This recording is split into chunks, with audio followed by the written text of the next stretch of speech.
31 জানুৱাৰীৰ ভিতৰত চূড়ান্ত কৰিব লাগিব মিত্ৰতা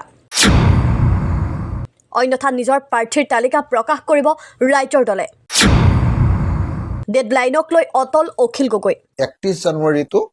ভিতৰত সোনকালে শেষ কৰিব পাৰিলে ভাল হয় বুলি মোৰ পিনৰ পৰা কৈছিল মই কোনো ডেডলাইন দিয়া নাই আজিলৈকে জীৱনত মোৰ কথাখিনি নি আপোনালোকে হিটো ডেডলাইন কৰি আমাৰ মাজত এনে কাজিয়া লগাব খোজে এজিপি আৰু বিজেপিৰ মাজত কাজিয়াটো ভাঙিব খোজে আপোনালোকে বুলি সবকে কোৱা নাই নিউজ লাইভে হুদিছে কাৰণে প্ৰশ্নটো তেখেতসকলক কৈছো যে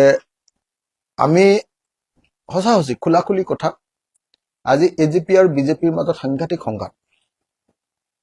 এজিপিক মাত্ৰ 9টা সিট দিছে খেলিব পৰা বাকিখিনি সংখ্যালঘু খেলিব নোৱাৰা আছে অকল 9টা সিট আপোনালোক খবৰ লয় নহয় ভিতৰৰ খবৰ আছে না এজিপি মানুহৰ হাহাকাৰ চলি আছে এতিয়া এজিপিক মাত্ৰ খেলিব পৰা মাত্ৰ 9টা সিট দিছে আৰু জনাই দিছে যে তেওঁলোকক তাতকৈ আৰু বেছি সিট দিব পৰা কোনো পজিশন নাই মানে এনেকৈ জনাই দিছে বাকি যিকেইটা সিট দিব সেইকেইটা সিট অকল হেৰি সংখ্যালঘু সিট দিব য'ত কোনো দিন জীৱনত ৱালত মূৰটো মাৰি দিলেও অতুল বৰাই নিজিকে অকল 9টা সিট দিব সেইকেইটাত কোনোবাটোত জিকিব কোনোবাটোত হাৰিব 9টা সিট খেলিব পৰা সিট দিব ৰ'ব এতিয়া মই কোনোদিন ডেডলাইন দিয়া নাই সঁচা কথা কৈছো কিন্তু সবেই অনুভৱ কৰিছে যে আমাৰ এলায়েন্সটো সোনকালে হোৱা দৰকাৰ আপোনালোকে নিশ্চয় কালি লক্ষ্য কৰিলে যে আমাৰ গোটেই আপোনাৰ বিৰোধী দলবিলাক একলগ হ'বৰ কাৰণে লাগি থকা আমাৰ যিখন কমিটি কি কয় নাগৰিক মঞ্চ নাগৰিক সমাজ আমাৰ নাগৰিক সমাজৰ মূল কাণ্ডাৰী গোটেই কেইজনে কালি আপোনাৰ ডক্টৰ খিৰেণ গোহাঁই ছাৰ মই আচলতে এইটো বিষয়ত ক'বই নালাগিছিলে বেলেগকে সংবাদমেল দি থোৱা আছিলে ডক্টৰ খিৰেণ গোহাঁই ছাৰ তাৰপিছত কোন আছিলে পৰেশ মালাকাৰ ডক্টৰ আব্দুল মান্নান ছাৰ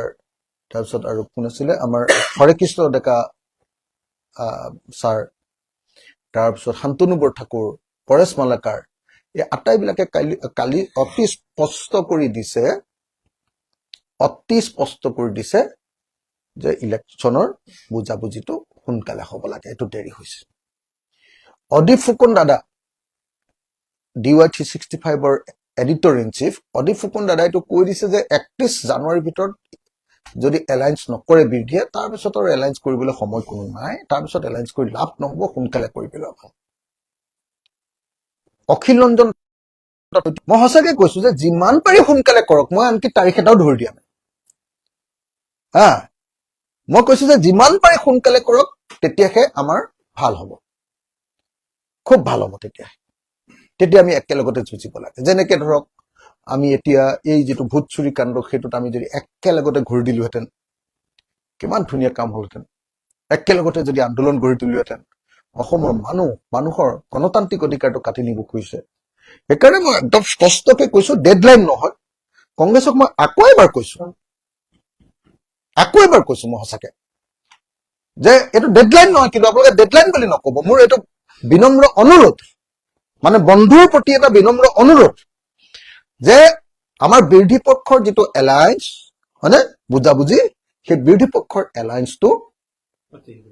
যিমান পাৰি সোনকালে এজ সুন এজ পচিবল বুলি মই শব্দটো কওঁ আকৌ সেইটোকো লৈ